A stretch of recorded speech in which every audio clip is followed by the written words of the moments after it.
Good day, my dear student. Good day, Miss Ava. Okay, so for today, I will be sharing to you a story about the royal house of Athens. Ano sa itong basahon? Athens. The Royal House of Athens. Okay, very good. So this is just a short story that talks about what happened in the house of Athens. So I'll start, okay? So the story starts with Cyclops, a half man and half dragon. He was the very first king of Athens. So if you're wondering if unsay naong ni Cyclops, so as you can see, half human, then his tail kay dragon, like yung feet.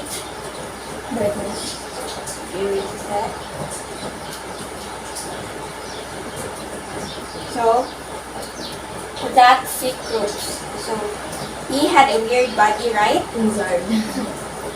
Then Poseidon and Athena both desired the city for themselves. Poseidon, these two, Poseidon and Athena both want the city for themselves. Then they are gonna Greek gods and goddesses naman, so they are powerful, but they want more.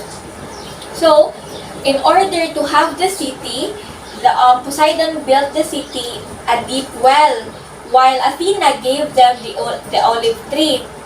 But at the end, Cyclops chose Athena, and Poseidon responded by flooding the city. So Poseidon, Athena is the goddess of wisdom.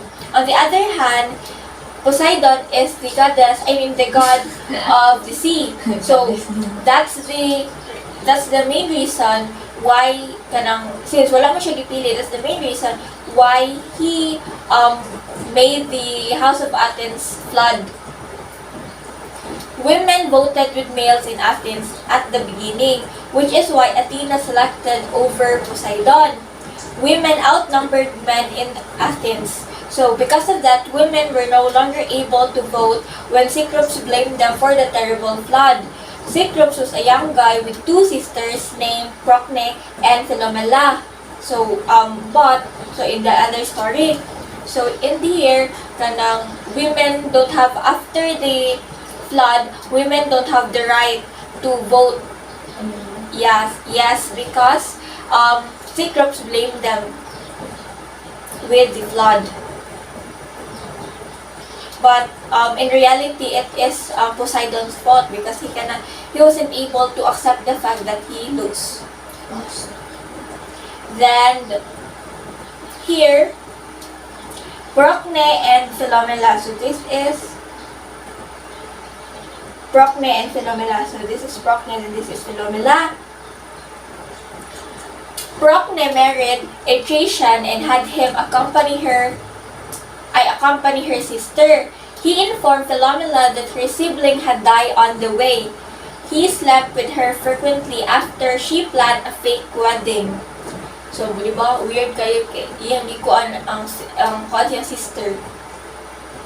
He chopped her tongue out so she wouldn't be able to tell anyone what had happened. So,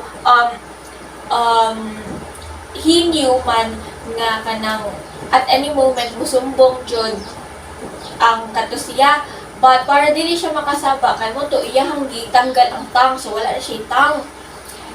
Then he held her captive near his home and informed Procne that her sibling had died. Philomela created a magnificent tapestry or a fragment, kanang shirt ba, fabric which she sent to her sister, which is the queen, via a servant. It detailed the events that he had occurred. Procne was furious or mad. She saved her sister and the two of them devised a plan, and I quote, "She killed her child with one stroke of a dagger.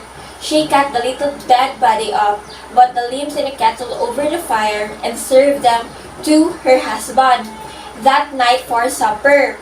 She watched him as he ate." Di ba weird? Can you imagine? Like, ang gikaon sa usa ka tawo kay ang body, like flesh of a human body. Then she told him what he had feasted on. The sisters were pursued as they escaped. They transformed into a night, I don't know what's that, and a swallow. I know, this is a type of bird, the eye. Nightingale. Yeah, this is a type of bird, respectively, because Philomela locked a tongue, the swallow could only twitter, so tweet, tweet, tweet. The husband was likewise transformed into an attractive bird. So, muna sila ang first nila nakuan, like, body. But it turns out, na-transform na sila. Then next is Procris, Aeolus' niece, married Cephalus, which is Aeolus' grandson. Dawn caught Cephalus and carried him away. So this is Procris, then this is Cephalus. Okay? Dawn was furious because he refused to confess his love for Procris. She sent him away to check on his wife's faithfulness. He dressed up and headed to his house. He put his wife to the task for a long time, and when she eventually paused, he accused her of being unfaithful, so being a cheater. He begged her pardon as she fled into the mountains, and she eventually forgave him, but he inadvertently killed her while hunting many years later. So, accidentally, iyahang napatay, iyahang wife, yes. So, muna sila, okay? Then next,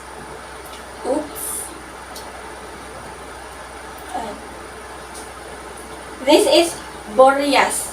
Boreas, the North Wind, has a fascination for Procris' sister. So, he had a little, or he loved Procris' sister named Orithia. So, muna siya. This is Boreas and this is Orithia. Despite her father's protest, the wind swept down and carried her away. So, muna sa bawal na pag-ibig since her father is against with their love. Bawal na pag-ibig. Then, lastly, let's talk about Creusa. So, Creusa, another sister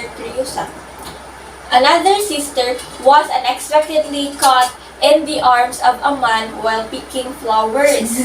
So, siya.